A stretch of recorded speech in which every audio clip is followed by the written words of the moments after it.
Good morning and welcome to the October 15th special meeting of Council, which I will now call to order. Madam Clerk, please note for the record of this meeting that Mayor Haxon and Councillor Foster are both absent with notice. Takes them to item B on the agenda, which is the declaration of interest. Are there any declarations of interest from Council? Seeing none, we'll go to the land acknowledgement. The town of East Gwillimbury recognizes and acknowledges the lands originally used and occupied by the First Peoples of the Williams Treaties First Nations and other Indigenous peoples, and on behalf of Council, I thank them for sharing this land. We also acknowledge the Chippewas of Georgina Island First Nation as East Gwillimbury's closest First Nation community and recognize the unique relationship the Chippewas have with the lands and waters of this territory. They are the water protectors and environmental stewards of these lands, and we join them in these responsibilities. We move through the agenda to D, deputations, and we have none at this time.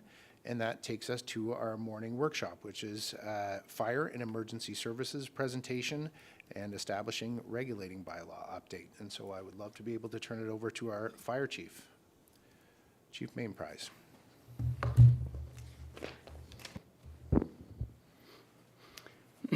Acting Mayor Johns and members of Council, thank you for the opportunity to participate in today's workshop around our establishing and regulating bylaw.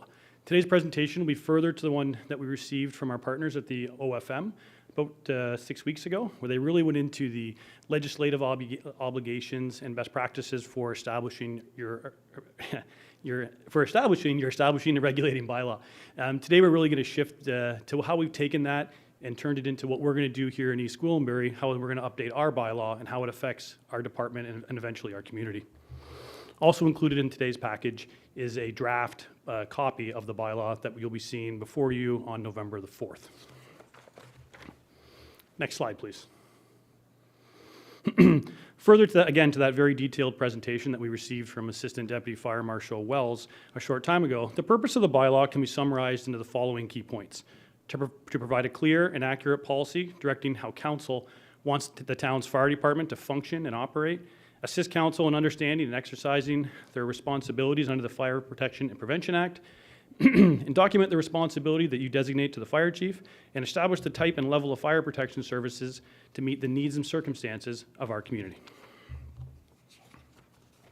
Next slide, please.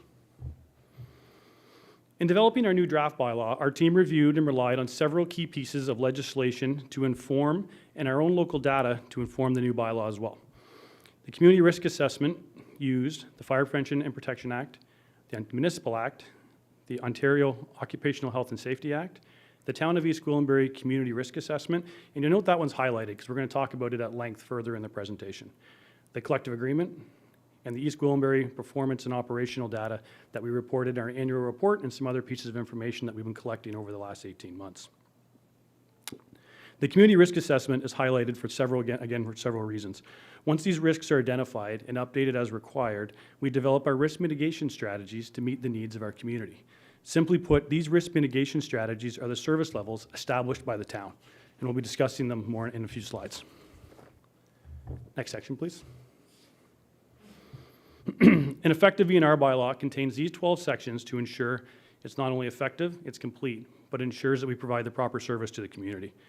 9 of the 12 sections focus on the organization and administration of the department, with the 3 remaining sections speaking to service levels and authority.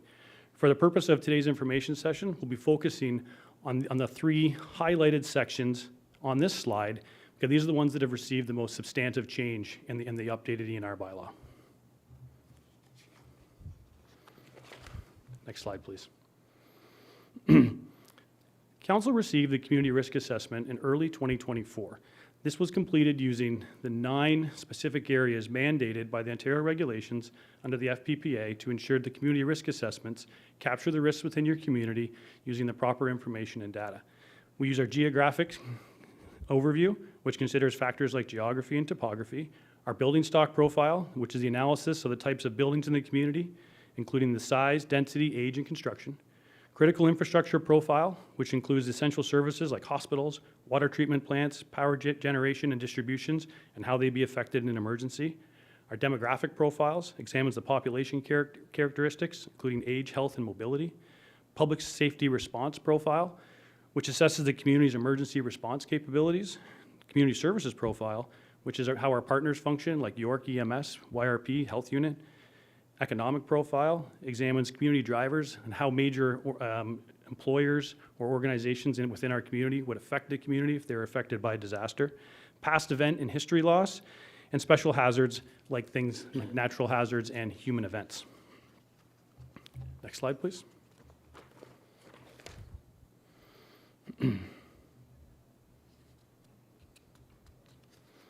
The CRA that Council received identified 4 key things that need to be analyzed further, that needed to be analyzed when developing the ENR bylaw.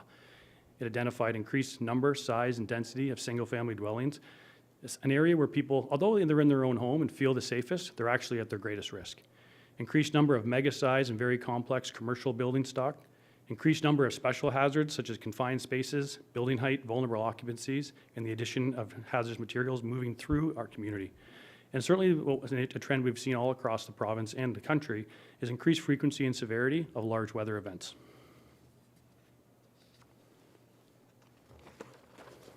Next slide, please.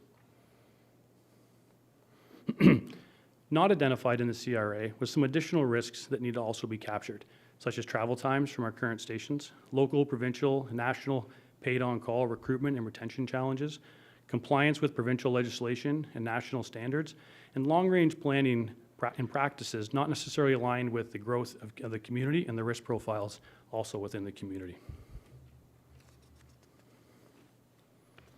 Next slide, please.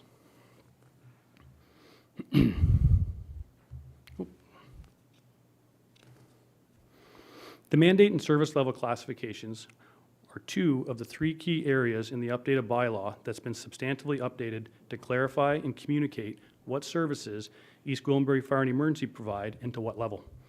This is the section of the bylaw where Council, based on the recommendations from the fire chief, set the goals for the service level and that it wants to provide to the community. This section will be the foundational document used by EGFES to create the recommendations to Council in the future master fire plan, to ensure the service is able to meet the level of service that's established by Council. Additionally, this meets our legislative obligations to inform the community the level of service that we're providing to them. Next slide, please. The responsibility and authority section has also received a significant amount of changes. This updated draft bylaw clearly identifies the responsibilities of the fire chief. It also requires the fire chief to report back to Council on an annual basis key performance indicators that to ensure Council is fully aware and the public of how we're delivering the service to this community. This section also provides the fire chief with the authority to enter into operational service agreements with third-party providers, medical directors, or training organizations to make decisions based on the best interest of the community. The previous section within the bylaw had about 2.5 pages of responsibilities and authorities that really read more like a job description, really summarized that to more of an overall, here are the key points that we want to ensure the fire chief delivers, and here's how we want him to do it, or her to do it. Next slide, please. The updated bylaws outline a number of specific improvements that will translate into improved service levels for the community. It also continues to demonstrate the commitment by our mayor, council, our town, and our team at EGFES to continuous improvement and how we ensure to meet the needs of our community. The established bylaw will ensure we communicate the levels of service within the community, ensure operational performance is reported to council, and again, serve as a foundational document for future master fire plans and provide direction to the fire chief. Next slide, please. How does this affect our community? This is really what it comes down to and why we write these documents. What will be the impact to our community? What improvements will they see? And how will it affect them? It will ensure that our fire prevention team is consulted during site planning, subdivision planning, and building planning. It will require EGFES to capture and report key performance metrics. Ensure we visit 1/4 of our single-family dwellings in the town each year. It'll set out clear organizational performance standards that exceed or meet provincial legislation. And it'll establish EGFES as the program lead for the Municipal Emergency Management Program. It was referenced in the previous bylaw, but it didn't actually identify who was the lead. Next slide, please. This map is an example of how setting out the level of service and reporting back to our community will identify the services that we're providing.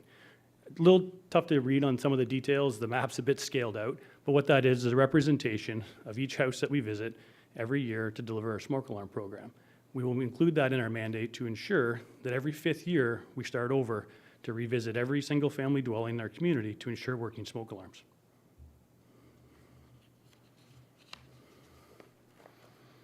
Next slide, please.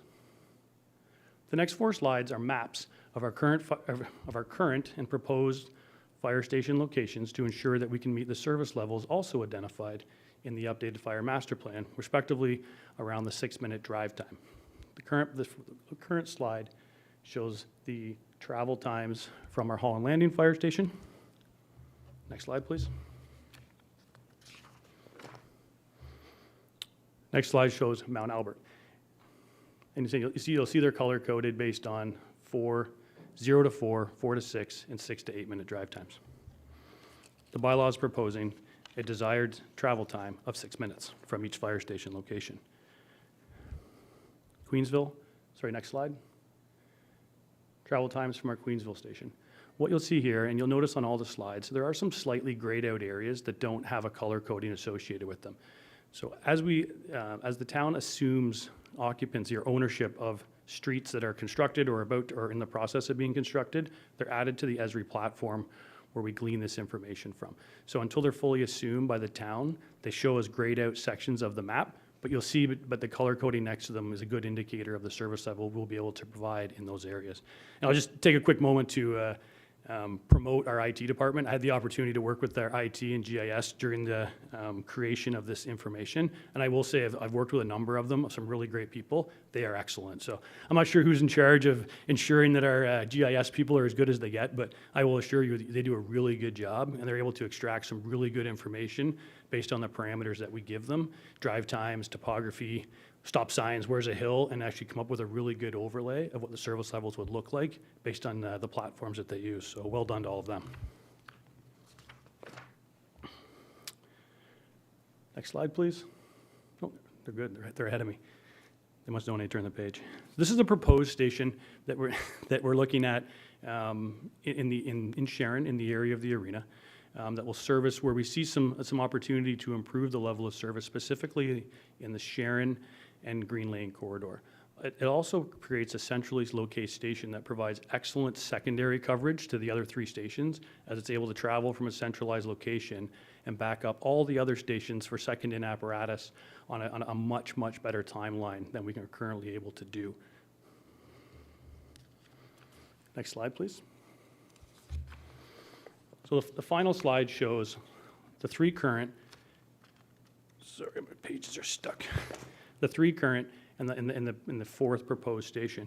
And what you'll see is based on the color coding and the travel times that we've calculated, it will meet the 90th percentile requirement of travel times under 6 minutes, 90% of the time, to the community. This is an excellent standard that would be to work towards achieving, that will provide a much enhanced 1st, 2nd, and 3rd level of coverage and a higher level of redundancy across the whole town when offering fire protection services.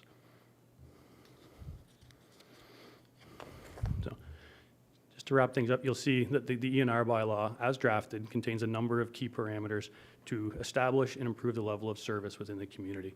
It ensures that we're preventing, inspecting, and educating our residents prior to an emergency occurring, and also offers us to provide an enhanced response should an emergency occur in a much higher capacity across the whole town.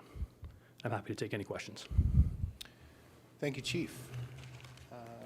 Folks from the council table, any questions for the chief that you'd like to pose to him? Councillor Leahy. Thank you very much, through you, Acting Mayor Johns. Thank you very much for that very articulate and streamlined presentation. So it's very understandable for both the public and councillors as well. So there were a couple of points I had questions on for you, and one of which is when you stated that, and I really am impressed with the focus on how it impacts the community. So you said that there were 3 areas of change that you would be focusing on while you were preparing this bylaw. My first question is with regard to the timelines of this. And so you mentioned November 4th. Is that the date that you're going to be bringing back your drafted bylaw in full for us to consider on council? That's correct. It's proposed tentatively, it's on the schedule for November 4th to be considered by council at that meeting. And my second question is with regard to, through you, Acting Mayor,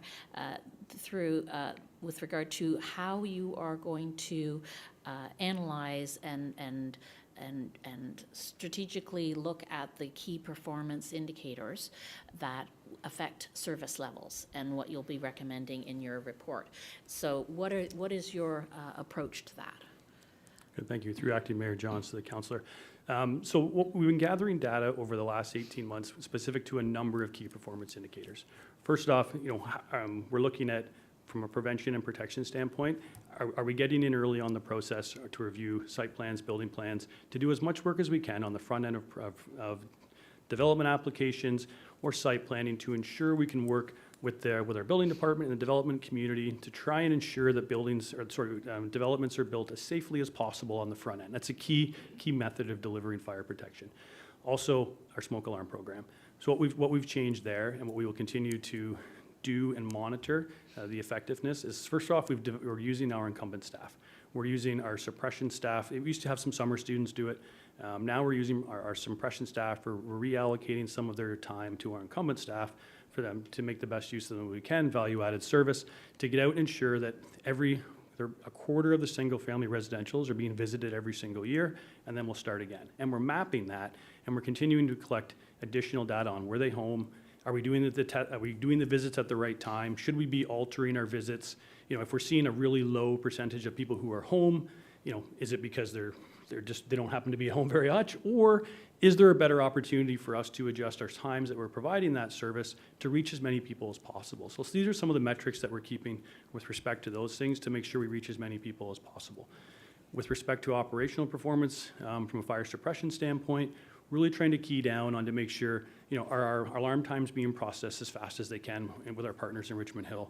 Are our staff turning out as quick as we possibly can to shave as much time? Other things that we can do to help them to achieve that goal. What are our drive times? There's been some of the data that I've analyzed in the past. There's been some differences, and I'll just look at the community risk assessment. It talked about response times, and it showed some maps that were unquotable. Those aren't response times, those are travel times. So response times, travel times, intervention times, those are all a little bit different, and it matters in how you deliver the service. Things like vertical response time. So as our community tends to grow up, vertical response time now matters. You may arrive on a scene at a certain amount of time, but it might take you 3 to 4 more minutes before you can provide intervention because you're traveling to an upper level. Horizontal response times. We've incorporated some enormous structures inside the town. So you might arrive in 6 or 7 minutes, but it might take you another 3 or 4 minutes to transit the building to get where you need to go because the horizontal reach is so far. So these are the kind of things that we're starting to develop metrics on so we can evaluate our own performance and make sure that we're meeting the service levels that we're trying to set. Thank you very much for that classification. There's all kinds of different times there that you have to consider, and I appreciate you making the distinction between those different types of times and data that you're looking at when you're working on this, preparing this. So my final question is with response to one of your first slides with regard to the purpose. So the purpose of establishing and regulating this bylaw, and I would like to ask, as a councillor, the second point you have is assist council in understanding and exercising their responsibilities under the Fire Protection and Prevention Act and other related acts and regulations. So could you speak a little bit to what our responsibilities are as councillors? Thank you. Through Acting Mayor Acting Mayor Johns to the councillor. So the council has responsibilities to set the level of service in the community, and they determine what that level of service is going to look like. It's the fire department's responsibility to execute that level of service based on the established service levels. So in short, council sets the level of service, and then we execute that level of service to the community based on the level of service that they've established. Very good, thank you. And that is based on your recommendations as fire chief, correct? Through Acting Mayor to the councillor, it would be my recommendation that it should be considered when you're establishing the service levels in the town. Thank you very much. Thank you. Thank you. Councillor Crone. Thank you, Mr. Chair. Through you to our presenter, I appreciate the information you've shared with us today, and I'm delighted to see that we're updating the bylaw. I think there was an old adage that was said to me years ago in my corporate life that if you're doing something the same way after 2 years, you should review it. If you're doing something the same way after 3 years, you should treat it with extreme suspicion. And if you're doing it the same way after 5 years, you should chuck it out. So I'm just curious, is there anything that we're doing that you think we should chuck out? Put you on the spot. We should chuck out. So through acting mayor to the councillor, I don't think there's anything we should chuck out. There's a number of things I think there's an opportunity to improve on. There's nothing in there that we're doing that we should stop. A lot of our processes have evolved and grown and developed into something that looks a little bit different, but they really, they just need to be updated and measured to ensure they're effective. I don't think there's anything that we need. There's nothing in there that we're doing that makes me go, why are we doing this? I think there's just things, there's a number of things in there, and that's where the updates have been placed that give us the opportunity to do a better job on it. There's no dangers, please stop this today, but there's a number of opportunities to improve the level of service that we can provide. Okay, thank you. Appreciate Good question, that. though. It made me think about it first. Well, you know what? It wasn't fair for me to put you on the spot like that through you, Mr. Chair. But that adage is good for us, I think, all to reflect on during the process. We get very comfortable in our routines, and it's so easy to do that. So my second and last question is, Mr. Chair, through you, to the chief. What are you doing to engage your team, so all members of the fire department, to overhaul this bylaw and make sure that we've got the best possible outcomes that we could wish for? So, be curious to hear what your plans are. Through acting mayor to the councillor, thank you for the question. I think one of the key things we're trying to do is no secrets. Our team meets on certainly through the admin team. There's no secrets. These plans go up on the screen. Every other week we talk about them from top to bottom.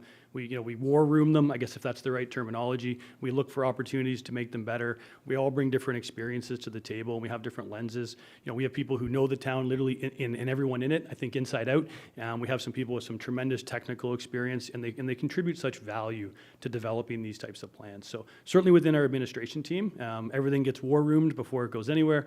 And also we bring staff along as well. So, myself and the other members of the admin team, we spend a lot of time within the stations chatting with our team, whether it's formally or informally. This is what we're doing. This, do you want more information? What do you think about this? And to try and engage as many people as we can, because they all have some information to offer that's of value to us when we're developing these plans for the future. So, all of our team have some different things to contribute. The more we can engage them, the better product that we'll come up with, and ultimately we'll provide better service. So that continuing engagement and meeting with them on a formal and informal basis will be my answer. Thank you.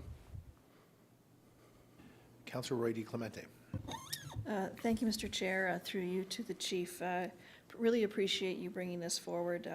I'm certainly supportive of the idea that there's always room for improvement. And for me, I read this with interest, although I didn't see, two things. One, the bylaw refers to the org chart in Schedule A, and then the classification and service levels in Schedule B, and those weren't attached to the draft bylaw. So for me, the bylaw didn't have a lot of meat to it because it was very general. It didn't necessarily speak specifically to East Gwillimbury.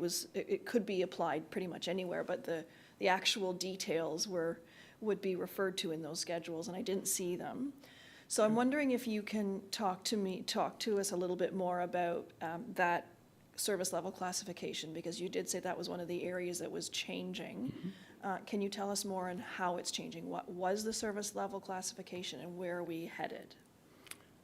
Yeah, through acting mayor to the councillor. Thank you for the question. I must apologize. I believe those appendixes were supposed to be attached. I we should have double-checked to make sure they were there. They will certainly be provided to you going forward. But so the previous mandate and service level provided some general information of the services that we provided, but it didn't provide them at any specific level. So what we've done in the appendix, I guess, so I'm just backing up. In the org chart, it's the same org chart that council approved back in July. So no changes to it. You've seen this. We just attached it. We're supposed to be attached to the presentation. So same org chart, no changes there.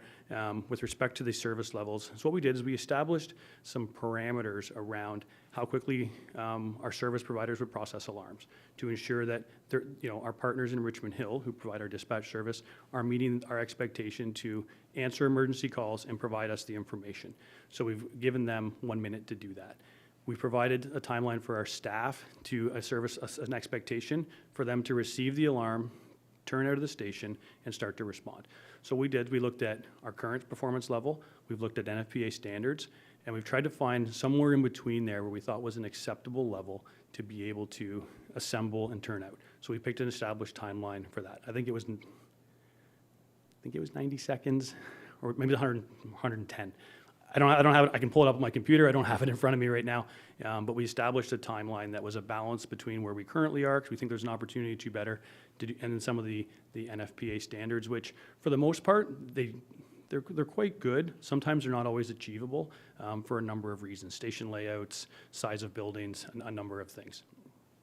And then we provided a 6-minute travel time to 90% of the to the town, to all areas of the town, 90% of the time.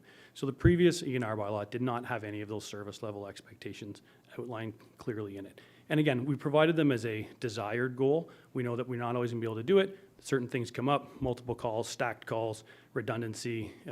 Certain little sections of the town can be difficult to get to because of existing road networks and things. You just can't, trying to cross highways and waterways. There's always little nuances that you can't do it every single time, but our goal is to try and do it 90% of the time. So we've established that also in the appendix as well. If I may, so that is so we didn't have that standard in the past as far as what our goal was, which is basically 6 minutes, 90% of the time to any location in East Gwillimbury. Correct. And we didn't have that before at all. That's correct. Okay, because the NFPA also has other standards for paid on call versus composite versus full-time. Where does this fall on that spectrum? So through acting mayor to the councillor, it falls in the middle of a couple of different standards. So they have some NFPA has some drive time standards that they establish for urbanized areas. So we have areas inside of the town that meet that criteria.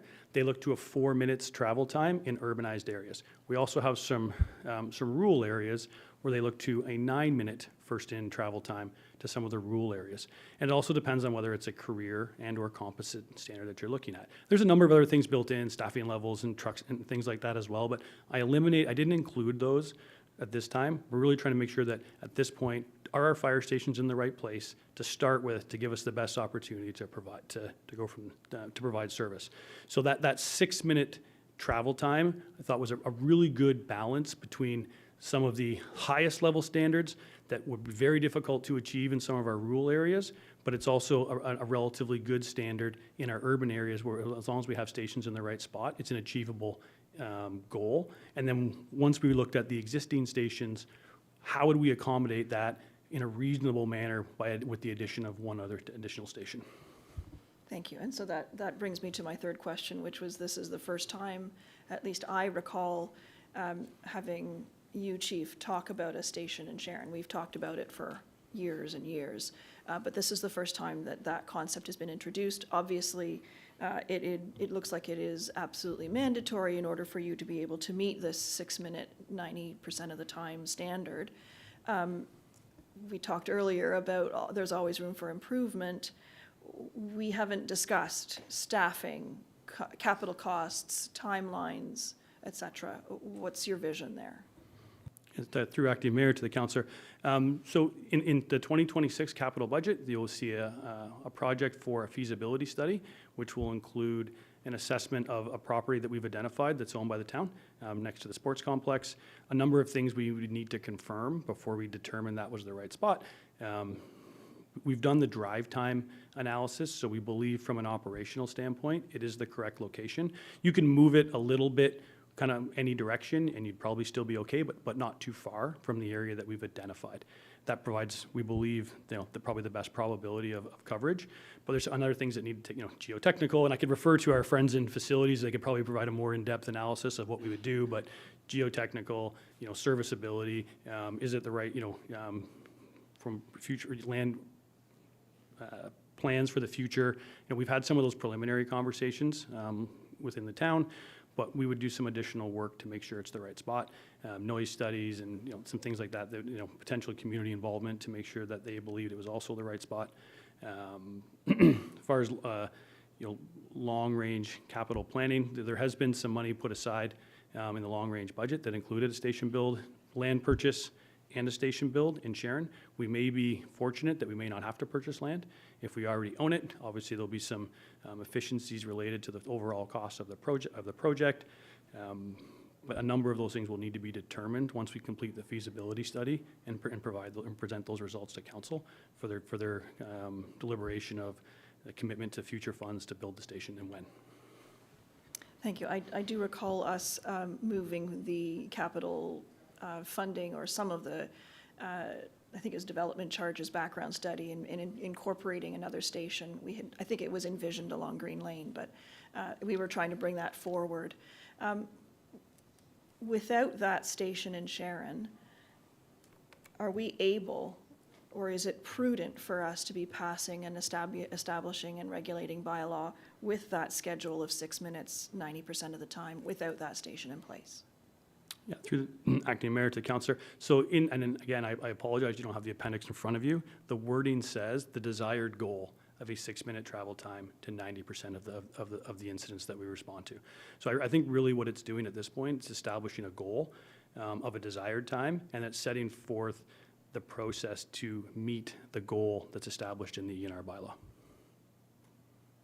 And again, I apologize, you don't have the wording. It was worded specifically to certainly not create additional challenges, but to move us forward in the right direction with a plan.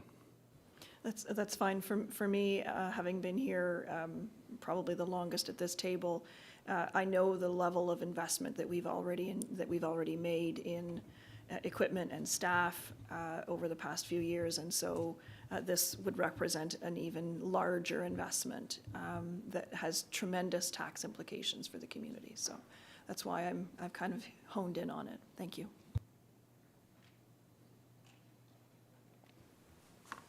Councillor Carruthers, do you? Okay. Do you mind if I go and then we'll take turns? Thanks, Chief. So when I was reviewing the documents, and I was listening very carefully to how you were communicating the presentation, and you did set it up about speaking specifically about geography and the location of the fire halls. And then you did indicate with clarity response times as the overarching goal, but you didn't speak about the staffing levels in what the current halls are. And I think that when presenting, when you look at the PowerPoint without your delivery, it appears that we might be achieving a 6-minute response time from those locations currently outside of, obviously, a hall that doesn't exist in Sharon. Can you please explain to me what the current staffing levels are right now and which halls that you're operating out of? Acting Mayor Johns, thank you for the question. So the current staffing model is 3 staff, 24 hours a day, a minimum of 3 staff, 24 hours a day, 7 days a week, operating out of our Queensville station. With the additional staff the council approved last year, about 10 to 15% of the time, we offer an additional truck with a minimum of 2, sometimes 3, out of the Holland Landing station from 8 to 8. So after 8 o'clock, Holland Landing is not staffed, and Mount Albert is also not staffed. they are covered by our on-call staff who respond on an as-needed basis as required for any incidents that occur. So if we're focusing on what continuous improvement looks like, you just called out 3 and then a 2 and 3.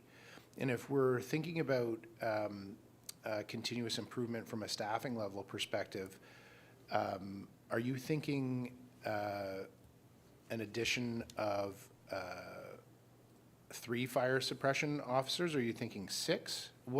How does that math work when you're thinking about how you can action improvement that actually delivers on the ground results? Acting Mayor Johns, thank you for the question. So again, in 2026, and I anticipate moving forward for a number of years, there will be recommendations from us, from the town, to continually improve the staffing levels at EGF ESFR. So, and we will depending on the staffing that's approved each year, we'll allocate them into the best possible positions to provide as most coverage as possible for as many hours of the day as possible in the 3 current stations that we have. Should we build the additional station in Sharon, pending, would potentially maybe additional staff approved by council, we would upstaff that as well to each year, continuing to provide additional staff, a minimum number of staff each year in all the different stations. Thank you. Councillor Leahy. Thank you very much, through you, Acting Mayor Johns. So my question, my very last question, with regard to the presentation and to the work that you're going to be doing, at preparing the draft report, was brought to mind by some of the comments of my fellow councillors. And as an elected representative of Ward 3, as well as all of East Gwillimbury, because these decisions require the participation and the equal vote of all of the councillors here, but being specifically elected in Ward 3 of Mount Albert, my concern is always with staffing levels for Mount Albert and response times for Mount Albert. And you went into, there's all different types of times. There's travel times, response times, there's vertical response, there's horizontal response, and we have new buildings open up, including the Health and Active Living Plaza this weekend, which is a unique facility, a sports facility. We have all kinds of development in terms of buildings in the future that will be taller. We have unique buildings like the Loblaws Distribution Center, et cetera. So my question is with regard to success and how we gauge success and metrics. And your gauge is 6 minutes, 90% of the time in terms of responding, correct? With the addition of a new fire station in Sharon. So success to me is seeing the right people in the right positions and the right equipment in the right places, including a fire station. So my question to you is, how do we make up for what I'm hearing is that I have a real sense of urgency now. Fire alarms are going off for me, because if we don't have that timed response now, 90% of the time, because we don't have that additional fire station built, what can we be doing to improve that in the meantime? So through Acting Mayor Johns, the councillor, just for confirmation, what can we do today to improve the level of service? As we head into the budget deliberations, and we're getting them next week, we're getting the draft of the budget next week, and so in November we're going to be having budget deliberations. So what can we do right now, today, to improve things? While it's wonderful to have these plans and they're long overdue, what can we be doing now, today, for the community? So through Acting Mayor Johns, the councillor. So we have a number of things that we're doing today.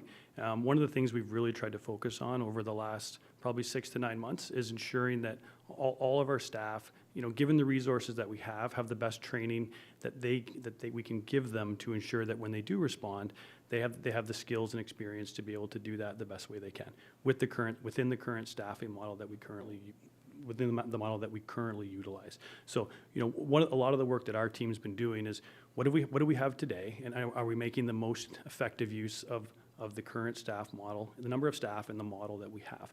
And we've done with a number of, you know, things like fire safety assessments, which are also now being done by our operational staff, another proactive method, another proactive tool to improve fire safety in the community. So, you know, things like, you know, that proactive inspections, our community smoke alarm program, training the staff that we have to make sure they can respond as effectively as possible. Those are the things that we're doing today. You know, council will see in the near future an additional request for staffing. That staffing would allow us to move to a 24/7 model in Holland Landing and Queensville with a minimum of 3 staff on each one, should council decide to approve it, which will have a dramatic impact on our annual overall response times 90% of the time. You know, I can even report that so far this year, even with the approximately 10 to 15% of the time that truck's been in service, 8 to 8, it's actually reduced so last year I think we were just a tick over 14 minutes 90% of the time. We're down to about 13 minutes 15 seconds. So even just that 15% of the time, it's already had a 45-second impact on our overall response times throughout the year. And as as that station, should it be supported, move to a 24/7 model, I do expect to see our overall response times across the town shrink even farther by another couple of minutes. And as we onboard additional stations or staff, that number will continue to move down until we reach our established travel time of 6 minutes in all the areas, 90% of the time across the town. Thank you. Councillor Roy DiClemente. Thank you. I just needed a point of clarification. We already do have 24/7 coverage at the Queensville station. Through Acting Mayor Johns, that's correct, 24/7 at Okay. Queensville. So the proposed changes that you're recommending would create a 24/7 service level improvement at the Holland Landing station. It wouldn't be both stations, it would be Holland Landing. You'd be introducing that service level improvement.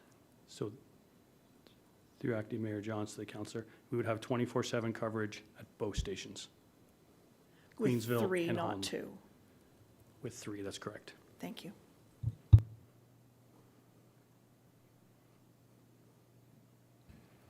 Councillor Leahy. Thank you very much. And through you, Acting Mayor Johns, just for further clarification. So Mount Albert Fire Station is serviced by the paid-on-call firefighters, and they are the responders for that. Is there any opportunity in the future, as a representative of that community, that I would love to see at some point in the future that there would be 24/7 coverage in Mount Albert? But is there any possibility that would ever happen? And if so, when could it happen? And if not, why wouldn't it happen, in your opinion? Good, through Acting Mayor to the councillor. So I think, again, the service level is set by council. So there's always the possibility that council could determine whatever service level it wanted in any area of the town. My recommendations today and in going forward in the future is that we increase our service in the area of highest risk to lowest. Right? Certainly putting our staffing and our resources in our areas where we have the most frequent calls, the most complex buildings, the most hazards that have been identified within our community risk assessment would be the prudent way to increase our service, moving from areas where it will have the most effect to the least. It certainly isn't that, you know, we value our residents in Mount Albert any less than anywhere else. Just a little bit different demographic, different housing stock, a few different things that, fortunately for our friends in Mount Albert, it actually lowers the risk in their area based on a number of those factors, or some of the other areas with higher building density, complex buildings, increased traffic, all the things that come along with growth areas, increased risk as identified by the CRA. So my recommendation would always be to put your resources where they're needed most and then work your way backwards from there. But certainly council could increase the level of service anywhere it wanted at any time. Thank you. Councillor Roy DiClemente, you had a follow-up. I did have a follow-up, just again, another point of clarification, and I'm going to quote the famous former Chief Ken Beckett, who got the quote of the year one year by saying that the Queensville firefighters went both ways. And what he meant by that was when there was a call that came in, they would respond to Mount Albert and to Holland Landing, as well as within the Queensville Core. So while the community of Mount Albert is initial response is through POCs, or paid on call, that they are supported by staff, whether they are paid on call or career firefighters, career response firefighters, to those calls as well. So it's not just it's not a question of exclusivity. If you're in one station, you don't go to calls in other places in the community. Correct? Yeah, through Acting Mayor Johns, the councillor. So to expand on the famous Chief Beckett's words, I would say our Queensville firefighters go 4 ways. So they go north, south, east, and west. They travel from Queensville to support all areas in the town when there's a request for service. So he was half right.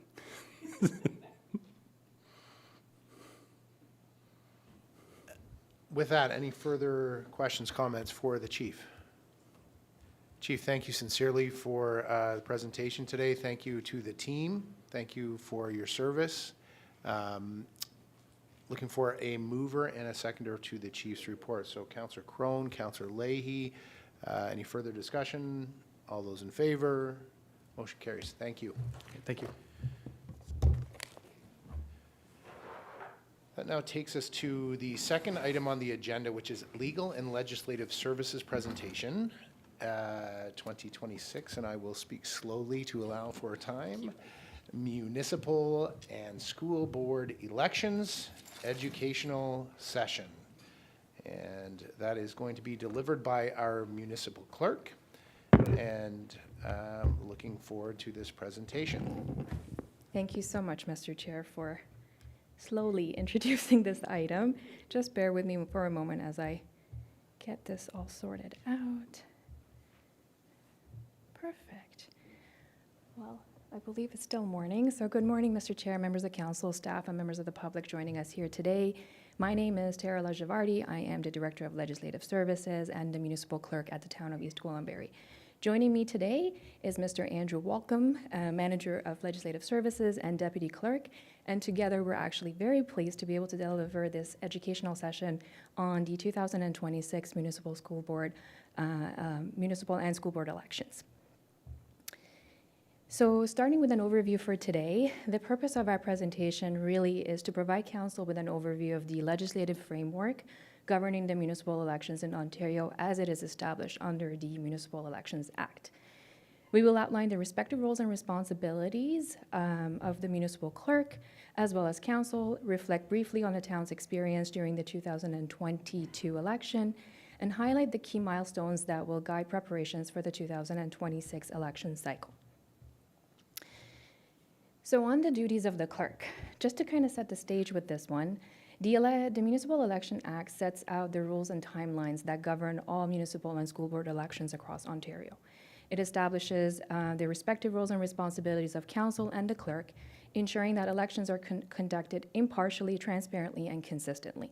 This framework essentially is designed by the province to protect both elected officials and the public from any perception of political interference in the administration of the election.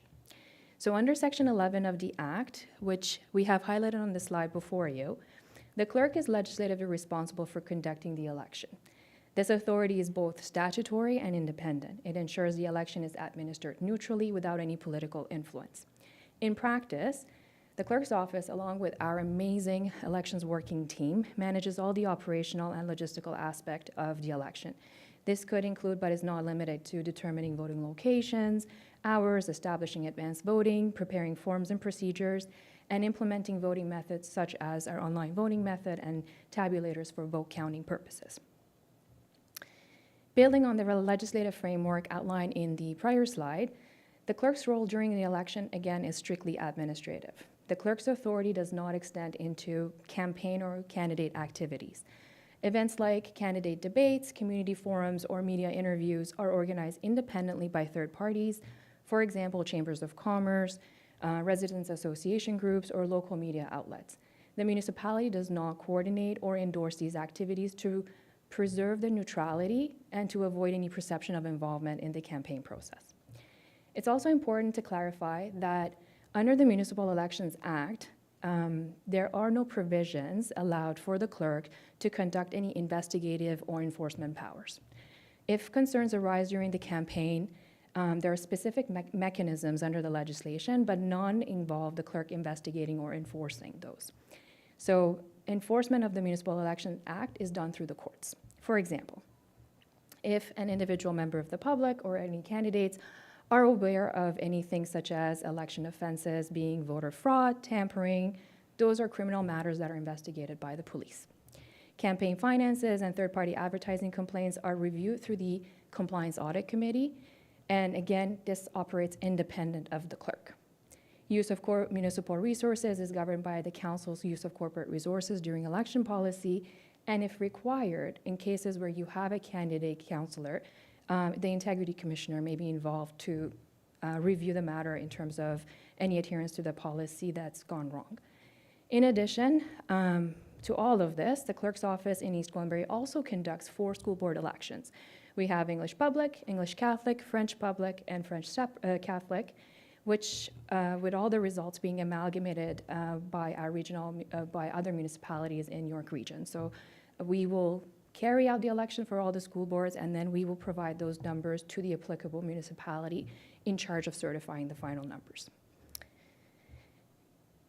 And on to the responsibilities of council. So the Act separation of the duties between council and the clerk is very intentional. By design, council provides direction through policy and bylaw, while the clerk administers the election independently. This separation, again, protects the integrity of the process, and equally importantly, it protects council. It ensures that neither council nor candidates are placed in a position where their involvement could be perceived as influencing the administration of the election. The Municipal Election Act identifies the following authorities that are on the screen before you, and decision-making responsibilities to council. With that, I'm not going to go through all of them, but I can potentially pause on one item, which is, for example, the method of voting, which council reaffirmed in 2024. For the purposes of 2026, we will be carrying out a hybrid election consisting of online voting as well as the use of tabulators for vote counting purposes.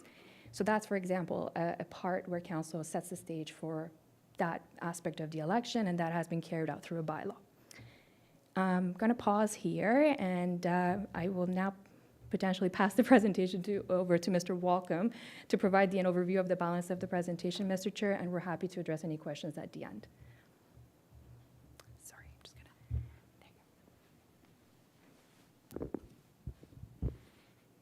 to... Okay, thank you. So just to give a quick background of the 2022 municipal school board elections, it obviously was a sort of a landmark election for East Gwillimbury with a lot of technological changes. It was the first election in East Gwillimbury to use online voting and also tabulators for counting paper votes. It introduced the electronic voters list, which is really essential to use those two methods of vote counting. It also introduced the Vote Anywhere model, which allowed residents to have some more flexibility if they did choose to vote in person on which location they'd like to use. And finally, the online candidate portal, which was a resource for candidates and brought together all of the resources that they needed in one place. As was previously mentioned, Council has already approved the use of online voting and tabulators for the upcoming 2026 election, and the procurement process to secure those voting vendors that would support those processes is now well underway. Just to give a quick overview of what 2026 looks like for the key dates, many of these are established by legislation. So beginning on the left-hand side, there is the nomination period in which May 1st begins nominations, and then it continues throughout the summer, concluding on the 21st of August, which is nomination day. Just a year from now, in fact, voting is beginning. So throughout October will be the advance vote period, and those dates will be confirmed once they're available. And voting day is, it's actually quite easy to remember this year. It's the 26th of October for 2026. So then looking forward to the beginning of the term, again set by legislation as the 15th of November, which actually falls on a Sunday this year, and followed by the inaugural meeting on the 17th, which is the Tuesday. And then jumping quite far ahead in the sort of post-election period is financial statements being due at the end of March in 2027. Okay, so just on this slide, we wanted to outline a few of the public outreach type activities that will be coming up. Council may remember the election microsite, which is a separate site devoted to the election that was set up in 2022, and it has remained as a repository of that election information.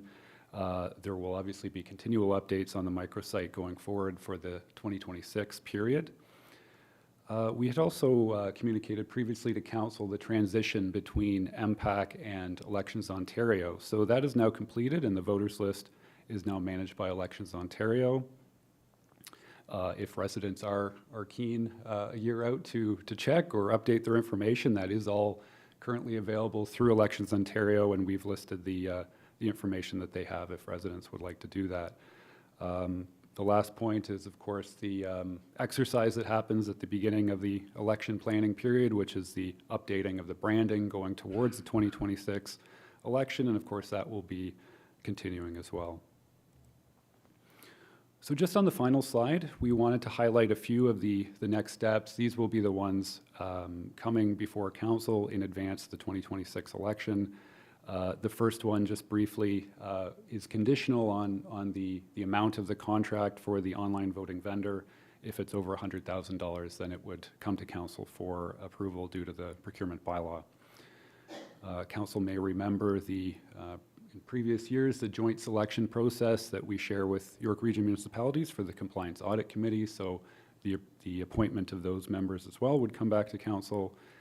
And the last point we've listed there is a review of a number of policies election-related that were dealt with by Council specifically. So a couple examples: use of corporate resources for elections policy, and the potential delegation for restricted acts after nomination day, which is commonly referred to as the lame duck period. So that concludes the presentation for us today, and we are here to answer any questions. Thank you both very much. Rather extensive. Any questions from Councillor Carruthers?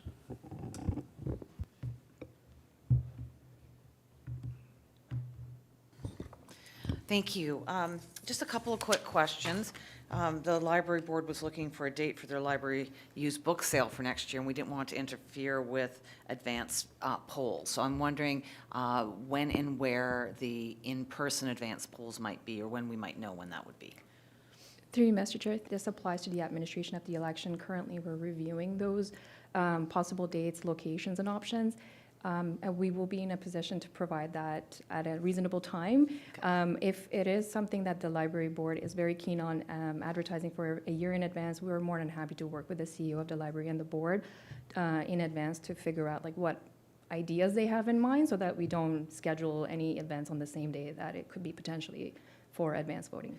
So they use the Hall Landing Community Center, and they want to just book the room. So they want to just, I wanted to find out from you if that would conflict with the advanced voting based on our past experience. I think last year or last term it was the advanced voting was online or at the Civic Center. Is that correct? So during the advanced voting period, it was a hybrid election consisting of online that was provided 24 hours, 24/7, as well as specific dates. I believe there were 5 specific dates for advanced. For this election, we are looking at a different model, essentially because we're providing the online voting on the day of election as well. So right now, there's a lot of work in terms of configuration of facility, reviewing accessibility, and going through the list. Again, as soon as we have determined the applicable sites, we will be in a position to disclose those days. Wonderful. And when do you think that would be? Like within the next few months, or? Again, we're working on that. Okay. I can't give you a guaranteed date, but definitely something that I can flag with our team to work with the library, because you Yes. have indicated it. So we will work with them to see Excellent. what their ideal dates are, yeah. Excellent. And one other question, if I may. One slide, you talked about the review of election-related policies, use of corporate resources, and restricted acts after nomination day. When do you think those would be reviewed by council? We are aiming to bring those items forward before nomination starts. So nomination begins May, and we're endeavoring to bring a lot of this to council by Q1 of 2026. There's a lot of review actually being undertaken with various different policies and procedures that we have. We're also monitoring our environment because a lot of our colleagues are doing reviews. So a lot of municipal best practices are currently under review. So that's our intention, is to ensure that all of the required policies, procedures are set well in advance of nomination day. Thank you. Councillor Leahy. Thank you, through you, Acting Mayor Johns. Well, first point I'd like to make is that no board or committee of the town should be dictating what date the advanced polls are for a municipal election. You know, the library board changed the date of their large book sale to September of this year, which was a great time. They had hundreds of people turn out, and so I believe it's much more of a priority that the clerk independently decides on what the best dates are, and that any other groups can choose the date for their book sale another time, as they did this year because of the grand opening of the Health and Active Living Plaza. So an election should certainly take priority. My point, I have a couple of questions, and with regard to the Compliance Audit Committee, this is the first time I'm hearing that there is a Compliance Audit Committee, and could you please tell us a little bit more about the Compliance Audit Committee, when it is formed, and how the selection of people on that committee is established, and what sort of matters that they deal with? Compliance Audit Committee. When do they start working? When do they finish working, et cetera? Thank you for that, Councillor Leahy. Through you, Mr. Chair, just a note on advisement, Councillor Leahy, on the dates for advanced voting. We always prioritize election dates, and we work with all of our town staff as well as facilities, and this is no different than that. We will be working to ensure that there is going to be no conflict with any particular date or event, so rest assured that that is a priority of my office. With respect to the Compliance Audit Committee, essentially, if an eligible elector in EG believes that on a reasonable ground that a council candidate or a registered third-party advertiser has contravened the Municipal Elections Act with respect to their campaign finances, the elector may apply to an audit of the candidate's campaign finances. And council candidates could include candidates who have run for office of the mayor and council. And then there are provisions set out in the Municipal Election Acts that requires all municipalities to appoint the Compliance Audit Committee by a certain timeline prior to the election. The powers and the functions of the Joint Compliance Audit Committee are set out in the Municipal Elections Act. Typically, when campaign finances are submitted, if there are reasonable grounds to believe that there is a contravention by a third party or a candidate, within 30 days of receipt of an application by individuals that submit that particular inquiry, the committee will consider the compliance audit application and decide whether or not they're going to grant it or reject it. If the application is granted, the committee will then appoint an auditor to conduct a compliance audit of someone's election campaign expenses and finances. Again, there are very strict rules around the timelines to which the Compliance Audit Committee has to adhere to and provide recommendations. In terms of the timeline, we typically follow the legislative timelines to ensure that the committee is in place before the election. So we have traditionally in East Gwillimbury for the 2010, 2014, 2018, 2022 participated in what is called the Joint Compliance Audit Committee in conjunction with other York Regional municipalities. And we will be recommending the same for this body to approve the same. It has worked really well for us in the past. So far to date, I can advise you that we have never had, since 2010, any compliance audit issues with respect to any of our candidates. In terms of the recruitment and selection, again, in the joint manner, we will, all municipalities will come together. We will kind of bring all of the individuals that are eligible to kind of meet the threshold of the Compliance Audit Committee together and make recommendations for council, as we do for any other committee, to bring forward those applications through that joint process. So we will be following suit with the process that we have established since 2010.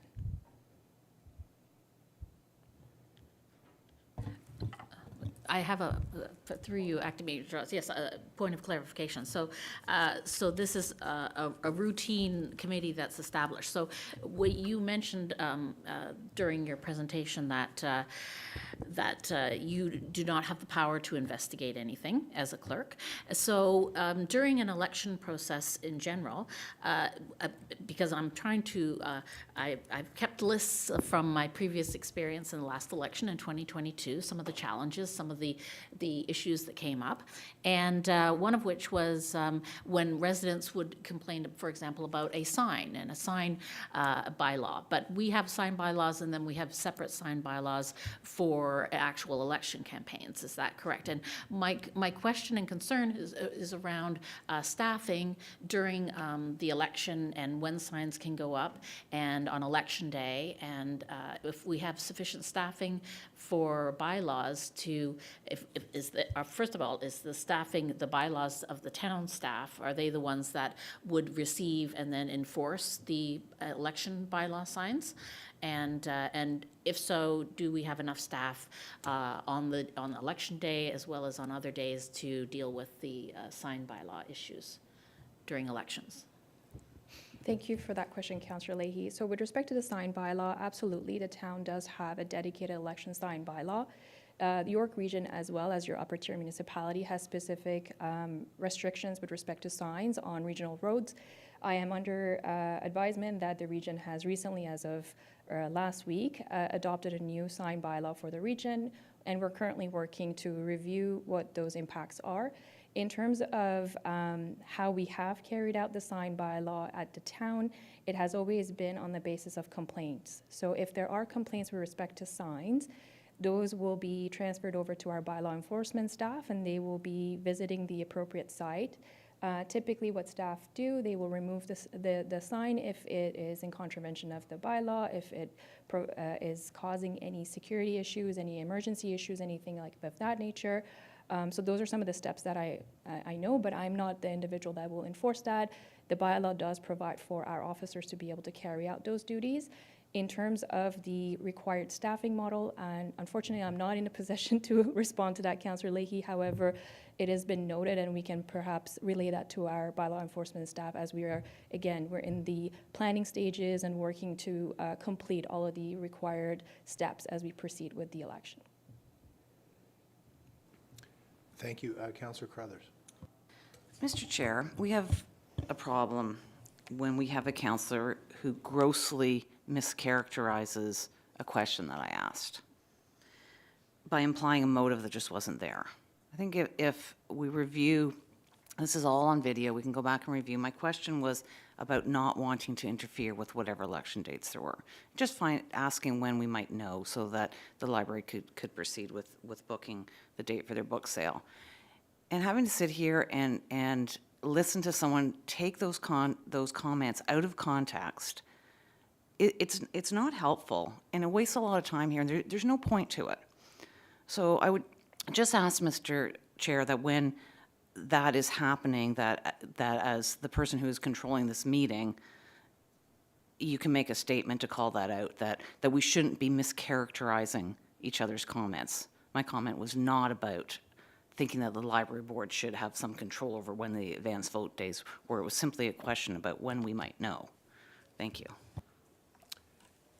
Appreciate you bringing that forward, and I'm glad Madam Clerk was able to respond to the question that was asked. Are there further questions? Councillor Leahy, do you have a follow-up as it pertains to your previous question? Yes, I do. Thank you. Thank you very much. So my question is about, again, what you said in your presentation about the election microsite, and with regard to the change of the system between taking voter data from MPAC and the shifting to Elections Ontario for providing that information. Because in the last election in 2022, it was the first time that the method of voting, online voting, was used. And so between there being some names on the list of deceased people, for example, and then executing that new method of voting online, I had a couple of questions about how we are going to ensure that there is a tidier list this time around. So I'm wondering if you could speak to having a tidier list and how we are going to achieve that so that individuals don't receive multiple copies of their online voting PIN codes and other unfortunate opportunities that may undermine potentially the integrity of the system. So would you be able to address the voters list, the integrity of it, and how that will be reflected with online voting? Thank you. Through you, Mr. Chair, thank you for that question, Councillor Leahy. As previously communicated to members of council, MPAC will no longer be providing the voters list, the preliminary voters list to the clerk. That responsibility has been transitioned to the province. And one of the benefits of that transition has been the level of access the province has in terms of the most up-to-date information about eligible electors. So this will be the first time that we will be leveraging the assistance of the province in preparation of the preliminary list of electors, which is the duty and the responsibility of the province initially. As previously indicated to members of council in 2024 as part of an update that we brought forward, we have dedicated a staff resource team to get onboarded on the administration of the portal. We're working collaboratively with election officials at the province to ensure that we can gain access to the best list possible. With death registration that you mentioned, one of the difficulties with that is if an individual passes during the election period, for example, that information may not be updated in the list quickly enough because there has to be a death registration, and from that there has to be a mechanism to remove the person from the list. So with some of the timelines, the province may not be able to even have access to provide that information at a reasonable time.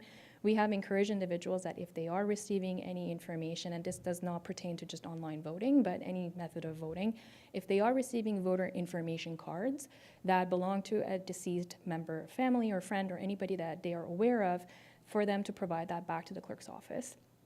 Again, as you know, if somebody is going to someone's mail, that's a criminal offense, and there are provisions under the Municipal Elections Act that would outline if someone has done any activities that would be deemed fraudulent or in bad faith. With respect to the microsite question that you had, we did in fact put together the separation of a microsite dedicated to election. And one of the biggest reasons for that, aside from the traffic that we were anticipating on election night, so that it doesn't crash the official town website, was to have a microsite with centralized information about any and all information related to election for the entire term of council and in a continuous form. It also helps if there are events such as by-elections, and it allows us to quickly be able to update the information and have a readily accessible platform to share that information. So that is very separate and distinct from the URL that an approved vendor will provide for a secured mechanism to enter into the voting portal for online voting. And as you mentioned, there will be some layers in there. There's a PIN, there's multi-factor authentication that we will be looking into. And again, those are some of the components that we will be looking into as we are selecting the appropriate vendor. So ensuring that appropriate encryption, penetration testing, data hosting, all of those are in place when electors choose to vote online. Follow-up, Councillor? Yes, thank you very much. So with regard to the election microsite, I am aware that it happens potentially not just at a national level, not just our country, not just a provincial level, but even at a municipal level. There can be foreign interference, there can be those bad actors who attempt to undermine the integrity of the democratic process. So with regard to branding, you mentioned branding, how does the municipality intend to protect the integrity of their election microsite when it comes to branding, both on the website for the election as well as social media possibilities that the town would use with regard to the upcoming election? Through you, Mr. Chair. Councillor Leahy, for clarification purposes, Just want to confirm, so the election microsite you're referring to is just a repository of information pertaining to the election. It doesn't house personal information, nor does it house the secure portal that individuals will gain access to the secured online voting. So just wanted to clarify, are you just referring to the microsite, which essentially acts as the website for the town? Well, both. I'm concerned about the election website, the portal, and the branding of that, as well as any other branding that the town issues in terms of if you're out there branding, what steps is the municipality taking to protect the municipality's election branding? Through you, Mr. Chair. So just for clarification, what I'll advise on is that the microsite is very separate and distinct from the online voting portal that we go through rigorous testing with vendors. So the microsite, which only houses information pertaining to various different components of the election, is one that will go through any layer of security and audit with our IT staff, as well as working with the appropriate vendor that we have in place. Typically, I believe with branding, we will be working with our communications team to put together the appropriate branding for the upcoming election. I know that some of the avenues that we have leveraged in the past is to ensure that there are appropriate trademarks for branding, and perhaps I can refer some of that trademark questions to our town solicitor to provide clarity on what steps could involve in going through that. Ms. Ingram, would you be able to provide any clarity on that?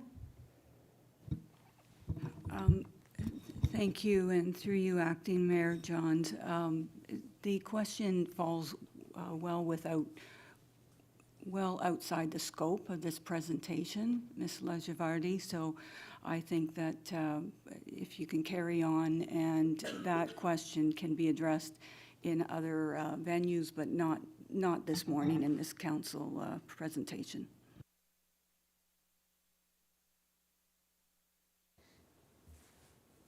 So, thank you for your presentation. Thank you for always being accessible. And as you can see, this does generate a discussion not only here at the council table, but out in the public as well. And I think that the opportunity to have this presentation was deeply beneficial. And thank you for being open and receiving the questions as always.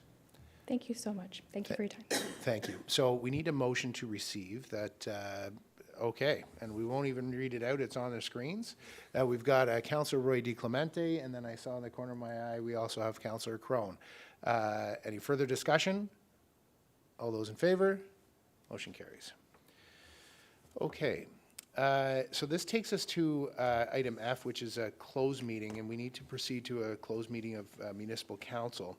So I will read out the motion. Be it resolved that council proceed into a closed meeting of Municipal Council at 12:18 p.m. to deal with the following matters: Education or Training Council regarding the Municipal Freedom of Information and Protection of Privacy Act, Municipal Act, Section 239(3)(1). So looking for a mover and a seconder on that. Councillor Roy DiClemente, Councillor Leahy, all those in favor? Motion carries.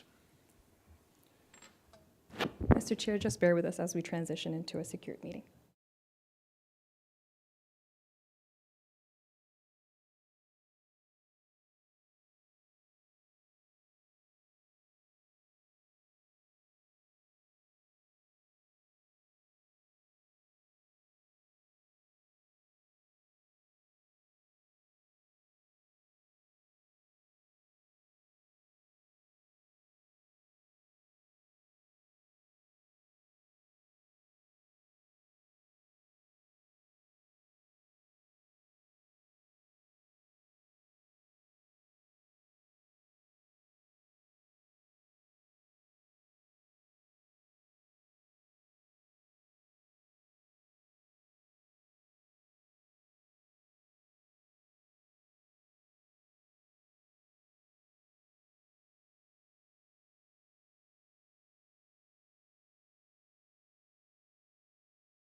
And welcome back.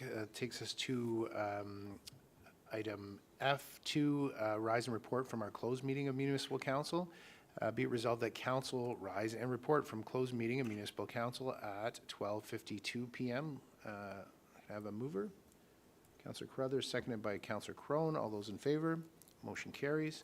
Takes us to our confirming bylaw. Be it resolved that bylaw 2025-056, being a bylaw to confirm the proceedings of the special meeting of Municipal Council held on October 15th, 2025, be taken as read, enacted, and signed by the mayor and municipal clerk. Moved by Councillor Roy DeClemente, seconded by Councillor Leahy. All those in favor? Motion carries. Takes us to adjournment. Be it resolved that the special meeting of Municipal Council adjourn at 12:53 p.m. Moved by Councillor Crone, seconded by Councillor Carruthers. All those in favor? Motion carries.